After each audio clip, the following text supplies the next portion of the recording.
Shalom, saudara, kita jumpa dalam renungan hari ini. Mari berdoa. Dimuliakanlah Allah Bapa, Anak, dan Roh Kudus, ketiga yang esa. Ya Allah, sesungguhnya hidup kami ada dalam kuasa-Mu. Hidup kami sesungguhnya hanya akan punya makna hanya karena-Mu.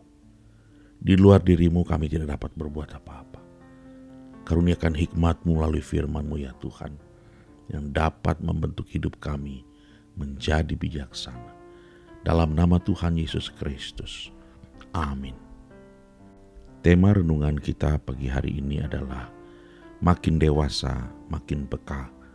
Diambil dari Ibrani 11 ayat 24 sampai 25. Karena iman, maka Musa setelah dewasa menolak disebut anak putri Firaun, karena ia lebih suka menderita sengsara dengan umat Allah daripada untuk sementara menikmati kesenangan dari dosa.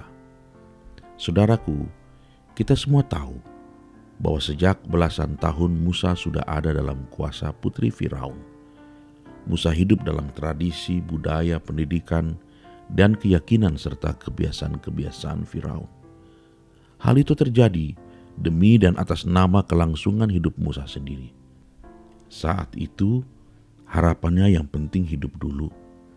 Soal hidup di tengah-tengah kekafiran dan gaya hidup yang haram belum menjadi perhatian utama. Mencoba melawan saat itu, maka maut taruhannya.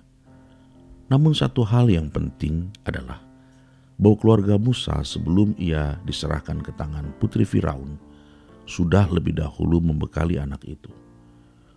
Tentunya bukan hanya gizi yang halal, tetapi juga iman dan kebiasaan orang-orang percaya. Sehingga ketika ia memasuki istana Firaun, ia tidak datang dengan kepala dan hati yang kosong. Itulah pentingnya pendidikan iman dalam keluarga yang membekali sang anak kelak ketika dewasa memasuki pertarungan hidup. Ia sudah benar-benar memiliki pegangan iman yang mumpuni.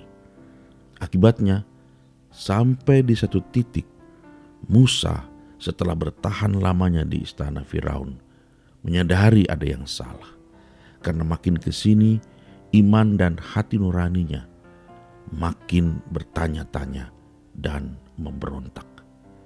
Makin dewasa, Musa makin peka untuk membedakan mana yang berkenan di hadapan Tuhan dan mana yang tidak. Saya yakin Musa pasti menolak makan makanan raja sebagaimana Daniel dan kawan-kawannya di Babel. Musa pasti menolak menyembah Ra, dewa matahari orang-orang Mesir. Musa pasti menolak praktek perzinahan sebagaimana menjadi kebiasaan putra-putri raja. Penolakan itu memuncak ketika ia harus lebih membela bangsanya sendiri. Musa berani menolak yang salah, dan ia bahkan harus kehilangan kenikmatan dan fasilitas mewah yang bergengsi namun penuh lumuran dosa yang diterimanya selama ini. Sikap Musa ini merupakan tanda-tanda kedewasaan rohani. Namun, tanda dari seseorang dewasa secara rohani adalah makin tumbuhnya kepekaan rohani yang bisa membedakan mana yang berkenan di hadapan Tuhan dan mana yang tidak. Sayangnya akhir-akhir ini masih banyak orang terus bertambah usianya tetapi masih doyan hidup dalam manusia lamanya. Mereka enggan meneladani Musa, meninggalkan apa yang tidak kudus. Mereka enggan meneladani Musa, meninggalkan apa yang Tuhan benci. Mereka masih kuat membela hawa nafsu dan kenyamanan hidup dalam dosa mereka sendiri. Lalu bagaimana dengan Anda yang sedang mendengar renungan ini?